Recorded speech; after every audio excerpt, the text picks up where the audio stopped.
Bonjour, je vais donner la solution de la question 18 dans le chapitre 6.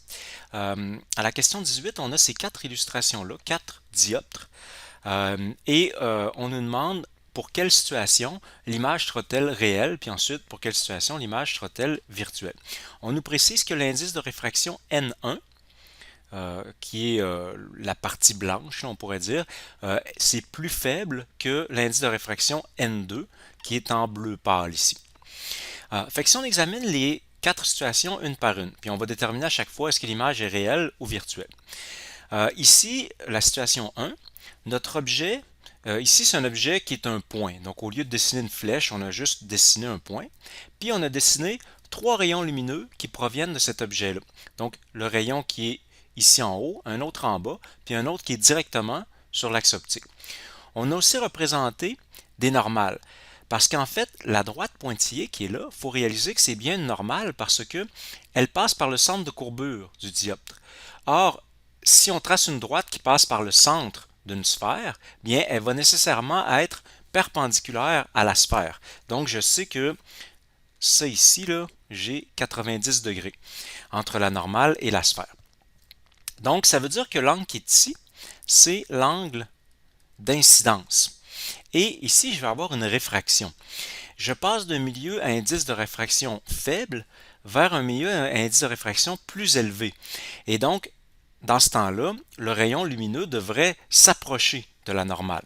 Donc, si je prolonge un petit peu la normale ici, comme ça, je devrais avoir un rayon lumineux qui s'approche de la normale, donc il va s'en aller comme ça ici. Il va être, autrement dit, l'angle 2 ici va être un peu plus petit que l'angle numéro 1. Je n'avais pas mis beaucoup plus petit dans mon schéma, mais bon, il est un petit peu plus petit que l'angle numéro 1. Donc, ça veut dire que ce rayon-là, il va donc diverger encore plus vers l'extérieur qu'il allait présentement. Ça va être la même chose pour celui-là, il va s'en aller encore plus proche de la normale. Donc, vous voyez, ces rayons-là vont diverger.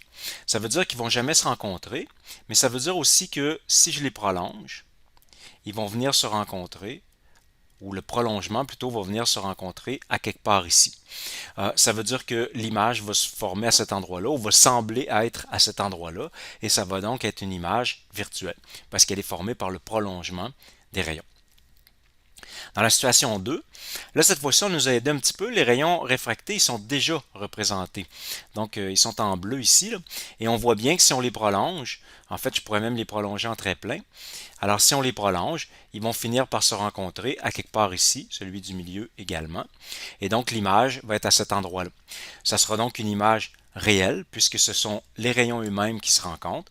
Alors, si on place un écran à cet endroit-là, on va avoir une image sur l'écran. Et ça sera donc une image réelle. Je continue. La situation 3, encore une fois, on a déjà tracé les rayons lumineux. Donc, cette fois-ci, il faut penser qu'on a mis l'objet à droite. Là. Donc, les rayons lumineux s'en vont vers la gauche. Puis, on a déjà tracé les rayons, alors qu'on pourrait prolonger quelque part ici. Là.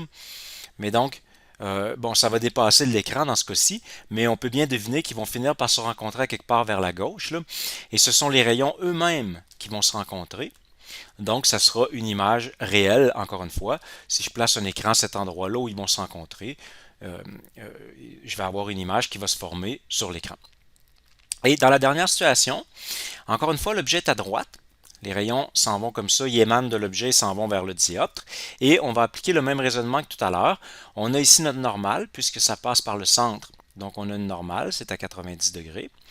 Et cette fois-ci, on passe d'un milieu à indice de réfraction plus élevé vers un endroit où l'indice de réfraction est moins élevé, et donc le rayon lumineux devrait s'éloigner de la normale dans ce cas-ci. Alors si je prolonge, je vais d'abord prolonger mon autre rayon là, pour me faire une marque, et puis il faut que mon rayon réfracté soit encore plus loin de la normale que lui. Donc, ça serait quelque chose comme ceci.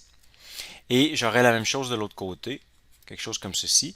Et donc, on voit bien que les rayons lumineux ne vont pas se rencontrer, mais par contre leur prolongement va se rencontrer, donc l'image va sembler être située ici, et ça sera une image donc virtuelle.